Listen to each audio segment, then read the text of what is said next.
welcome back to another spooky scary Saturday. The movie we jumped into this week was Scream, as you can tell. Before we go ahead and hop into that, if you are new here, welcome. Go ahead, hit that like button and that subscribe bell notification to be notified when I upload videos. I'll be posting a new spooky scary Saturday every Saturday heading up to Halloween. So let's roll into it. He's flipped out. He's gone mad. We all go a little mad sometimes.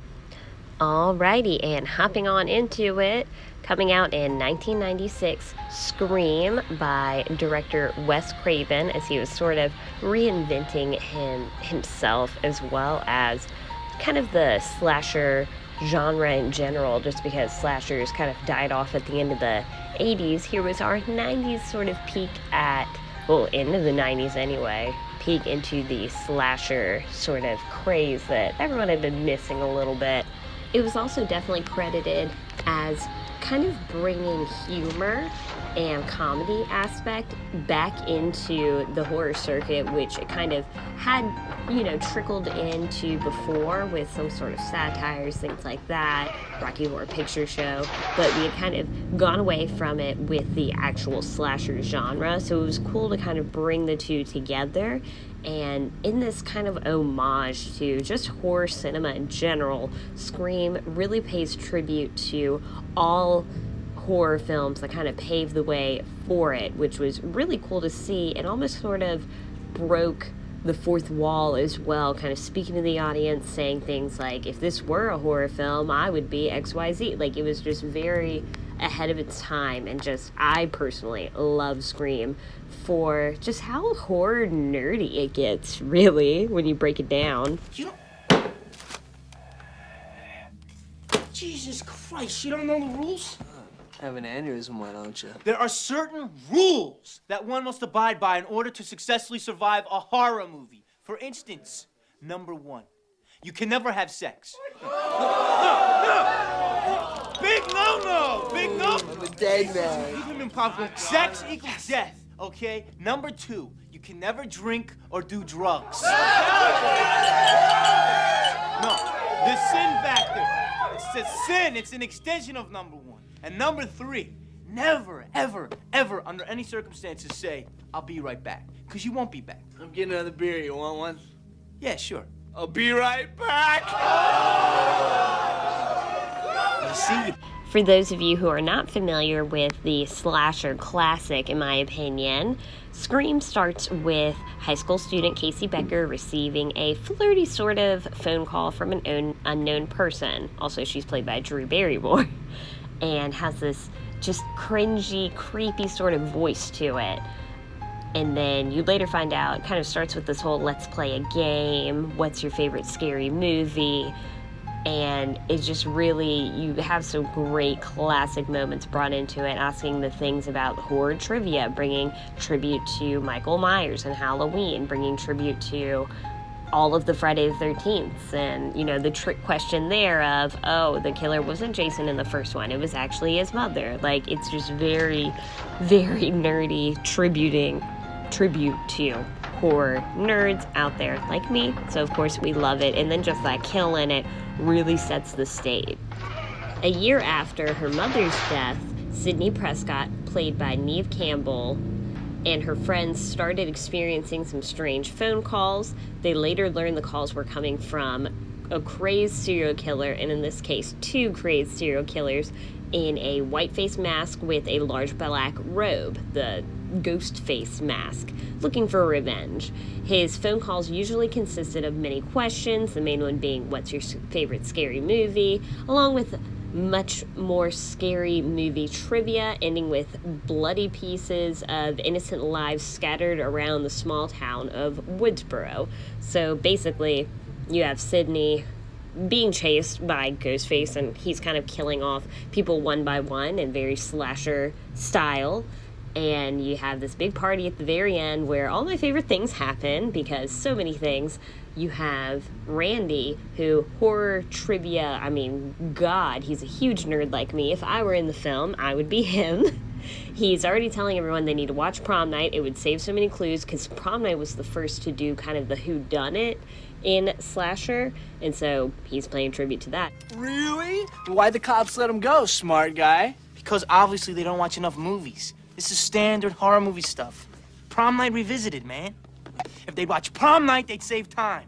There's a formula to it. A very simple formula. Everybody's a suspect. But anyway, he starts with the rules of horror, saying, you know, you have to be a virgin to live, no drinking, no saying, I'll be right back. And then you have Matthew Lillard's famous, I'll be right back. So great. And then eventually they play the original Halloween, which is perfect because it's going in time with as Ghostface is going through killing one by one different high school kids that are at the party, and basically you find out at the end it was Billy, the boyfriend, this whole time, and Matthew Lillard's character Stu, because they're crazy friends and psychopaths, and they had a plan to blame it all on Sydney, or Sydney's dad, and have her, basically like a whole plan to sabotage her. It didn't work out, so that is Scream.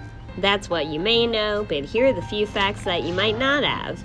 It was originally supposed to be titled Scary Movie, but also not to be confused with the 2000 horror comedy spoof Scary Movie, which I definitely think it was named that because they were originally going to name Scream that, but I haven't seen the proof there.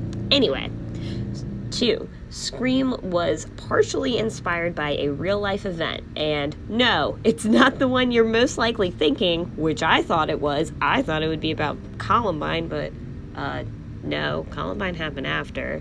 I'll get into that video later. No, it's apparently based off of the Gainesville, Florida murders. The voice of Ghostface was never allowed to meet actors. Roger L. Jackson, who provided the haunting vocals for the Woodsboro Killer, was never allowed to meet the actors, although he was present on the set and spoke to actors by phone to help their performances. Craven wanted to prevent the actors from associating a face with this menacing voice, which I totally understand because, I mean, just listen to it. It is very, very cringy and just, it's an iconic voice. Around 50 gallons of blood were used on set. Fake blood, of course. Rose McGowan dyed her hair blonde to contrast Campbell's dark hair, of course. Lead actress Neve Campbell and Matthew Lillard totally dated while filming. Yep, Sydney and Stu. Now that's kind of messed up when you think about it. Campbell and Lillard became an item while filming Scream and dated for 2 years actually after that. Also, Courtney Cox as Gail Weathers dated Deputy Dewey, or police officer Dewey, and they actually, stayed together for a while, got married. I'm pretty sure they have kids together, and unfortunately have recently divorced, which I am curious how that's going to go for Scream 5. I'm just saying, just a little bit curious. Also, while talking about Scream 5, I just saw the trailer today, and I'm not going to give anything away, but I've seen on the internet that Matthew Lillard is allegedly saying he wants to come back and could potentially be for the filming, so it had me thinking today, what if he is Ghostface again? I know we saw him die, but think about it. Did we really? Because, let's face it, the last time we saw him, he was kind of going, I'm getting a little woozy here, and, my parents are going to be so mad at me, but we never saw him actually die. We just always assumed he, bled out, or got arrested, something happened there, right? He's dead. But as I think about it today, I go, he's not. We have no idea. He could have lived, he could have run away, he could have just been in prison and be released now for some reason after, committing ton of murders. So I'm just saying, it's just an idea out there. I'm not saying this is what it's gonna be, but that's just my 2 cents.